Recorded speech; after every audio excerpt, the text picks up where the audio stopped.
Welcome to GIX 911, where we give you the truth and facts that will get you results. Join your host, GIX, a former U.S. Army veteran, proudly serving his fellow brothers and sisters in arms with the information they need that will set them free. Join him as he goes into details on what you need to know before joining the U.S. military and what you need to know before exiting. Let's get this party started.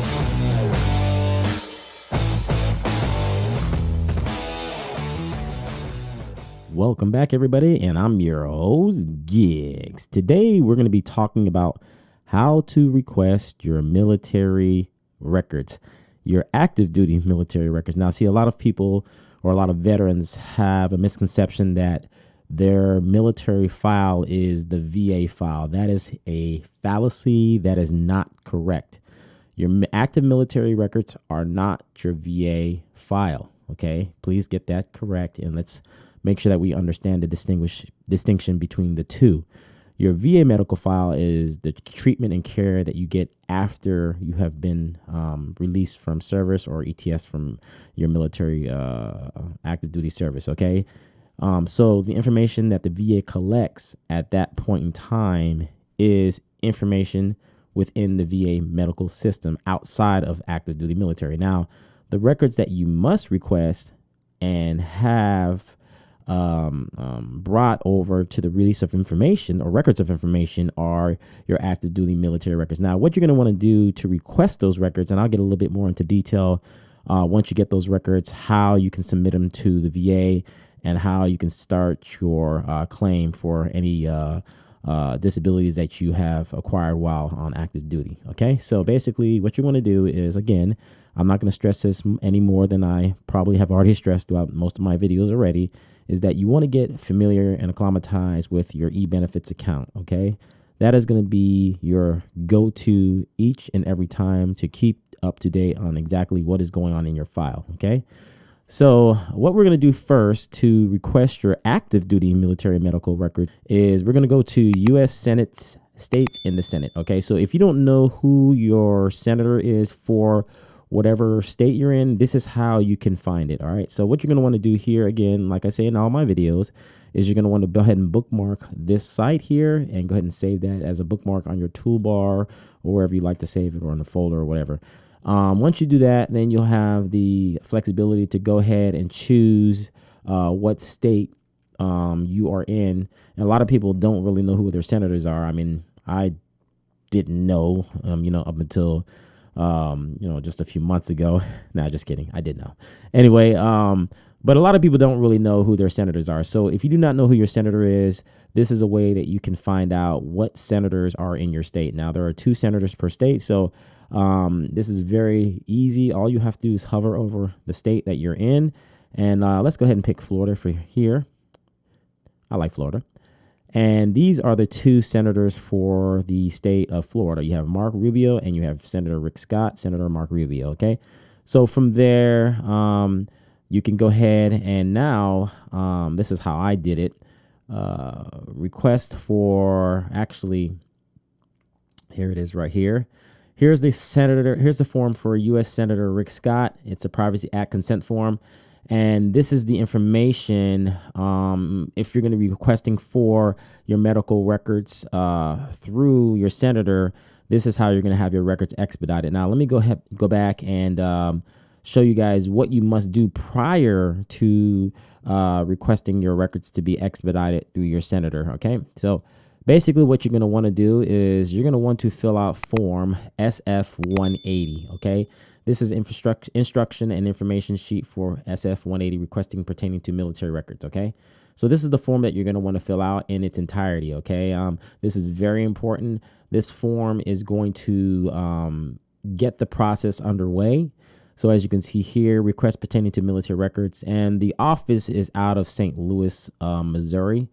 Okay, and the name of that office is the National Personnel Records Center, Military Personnel Records Center in St. Louis, Missouri. Okay, so let me go ahead and I'm gonna have to scroll down here slowly to show you guys because I don't know if I had this set up correctly. But anyway, at the very bottom of this sheet, you will see the National Personnel Records Center, and it's going to be number 14. Okay, so that's going to be where you're going to be sending this information to once it's completed, or once this form is completed. Okay, so as you can see here at the very bottom here, number 14, this is where you're going to be sending this form to request for your military personnel records. And I know they go back so many years, so I'm pretty sure a lot of us that have been in since Operation Iraqi Freedom, Enduring Freedom, the Gulf War and so forth, are going to be eligible to, or the Vietnam era and so forth, are going to be eligible to pick up our records. Okay, so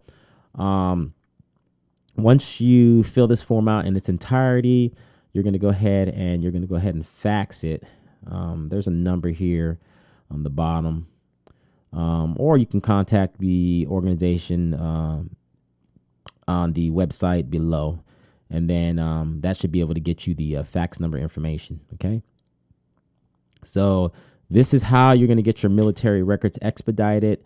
Again, you want to pay very, very close attention to the way you fill this out. You do not want to check the wrong box, or put the wrong information in. You want to make sure all the information is correct. You want to make sure your Social Security is correct, especially.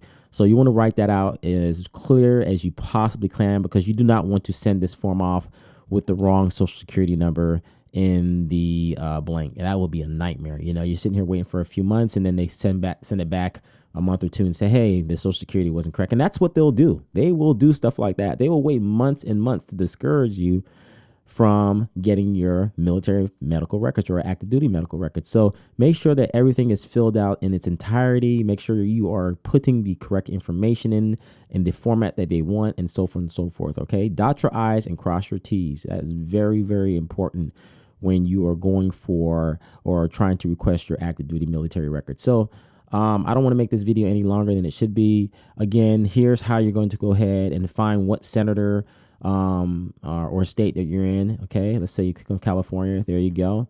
Okay, and then what you're going to do, what I would do is you get that person's name. Okay, here's Alex Padilla, right? And simply, let's see here. That's the request for the records in St. Louis. Okay, and then simply put U.S. Senator and then the name of that individual that you're requesting the consent form from. And you should be able to find it in Google. Let's go back. Let's see if I can go back. No, I can't go back. But in Google, you should be able to put the senator's name and Privacy Act consent form. And from there, you should be able to find. That's how I found this form. And then you'll be on your way. I had a buddy of mine, a couple of friends of mine that I've sent this information to. And they said it took between 2 to 4 months to get their military records. And now, guys and gals, seeing that we're in COVID times, times have slowed things around. The National Personnel Record Center is understaffed at the moment because of COVID. So they're only handling major cases like burials and things of that nature. But they will still handle your records. It just may take a little longer than expected. So, be patient, be vigilant. And once you get your records, your active duty military records, then you can start going through your file and seeing exactly what you want to do to file. Also, I haven't mentioned this in a lot of my videos. The 38 CFR is what you want to reference. And this is what the VA uses to compensate you, or compensation and pension. That's how they rate you as far as your disability goes. So make sure you get really, really familiar with the 38 CFR. That is going to guide you, and that is going to show you exactly what you need to do and where you need to go. And also hook up with one of the organizations that they have out there. They have AMVETS, they have DAV. I myself have DAV, and I feel that they have done a wonderful, wonderful job as far as helping me get my claims and fill out my paperwork and so forth. So get with an organization outside of the VA or your veteran service officer, which is called your VSO. You can change that in e-benefits. I have a video on my YouTube channel that goes into detail on how you can change your VSO. So these are some of the things that you need to do to get things underway. If you're still under the VA, get out from under the VA and find an organization that's going to help you get your service-connected disabilities once and for all. So anyway, I hope this video was informative.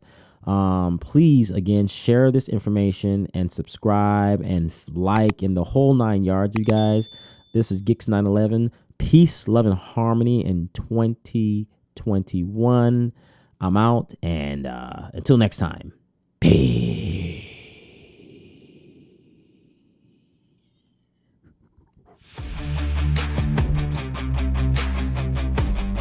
Loyalty, duty, respect, selfless service, honor, integrity, personal courage.